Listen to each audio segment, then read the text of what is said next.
tracto vocal, abrir con seguridad, poder abrir y sentirnos seguros. Hemos visto que lo que hacemos tanto con la mandíbula como con los labios tiene un efecto importante en cómo se configura ese espacio. Además, cómo se configura ese espacio tiene un mecanismo de retroalimentación permanente con los pliegues vocales. Es decir, que la configuración de ese espacio también va a estar influenciando en qué medida los pliegues vocales o las cuerdas vocales tienen la posibilidad de trabajar en su máxima diferenciación, es decir, coordinar finamente para producir los sonidos que queramos producir cantando.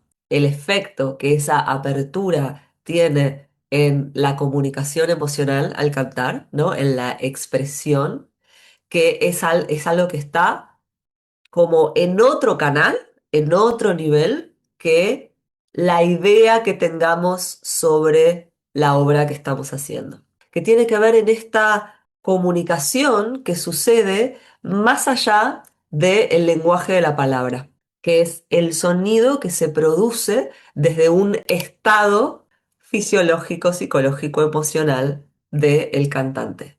Y hay algo muy hermoso, que como todo es sistémico y nada es lineal, también querer entrar, la voluntad o el deseo de entrar en contacto con ese tipo de comunicación empieza a habilitar esa organización corporal.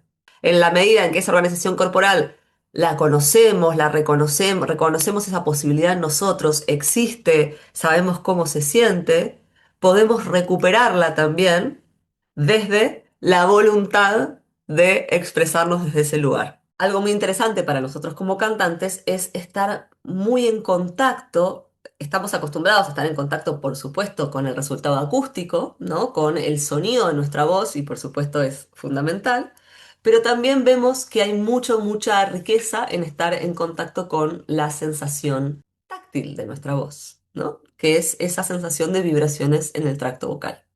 Entonces tenemos estas vibraciones en el tracto vocal que son la amplificación y amortiguación de las vibraciones que se originaron en las cuerdas vocales. Y dentro de la vibración de las cuerdas o pliegues vocales tenemos también el vibrato. Entonces, las cuerdas vocales vibran tocándose y separándose más o menos veces por segundo, ¿sí? Eso no es algo que podamos percibir conscientemente en el sentido de, imagínense que para cantar un La 440, ¿no? Un La por encima del Do central del piano, las cuerdas vocales se abren y cierran 440 veces en un segundo.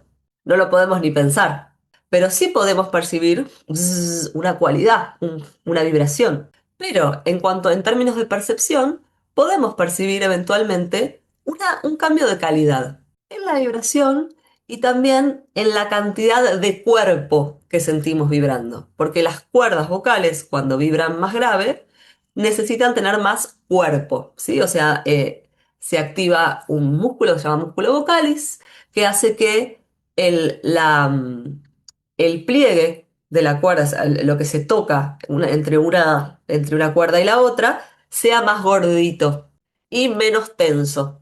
De la misma manera que cuando vamos a notas muy agudas, es muchísimo menos cuerpo que se toca, es más finito lo que se toca y hay más tensión. Ah, como las cuerdas de la guitarra, ¿vieron que cuando tocan la cuerda al aire, por ejemplo, grave, hace más... Y que cuando aprietan, ¿no? Cuando pulsan un traste, y eso genera que la cuerda sea más tensa, ¿no? Que lo que estamos tocando de la cuerda esté en mayor tensión y eso hace que cuando tocamos la cuerda, lo que se pone en vibración de esa cuerda es mucho más rápido, ¿cierto? De todo esto que hablé, de las vibraciones de nuestro tracto vocal y de las cuerdas vocales, todavía no llegué al vibrato.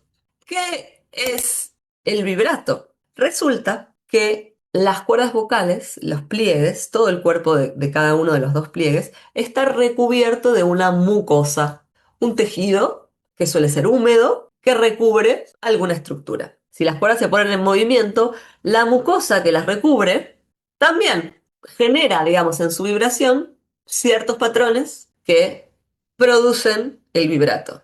¡Charán!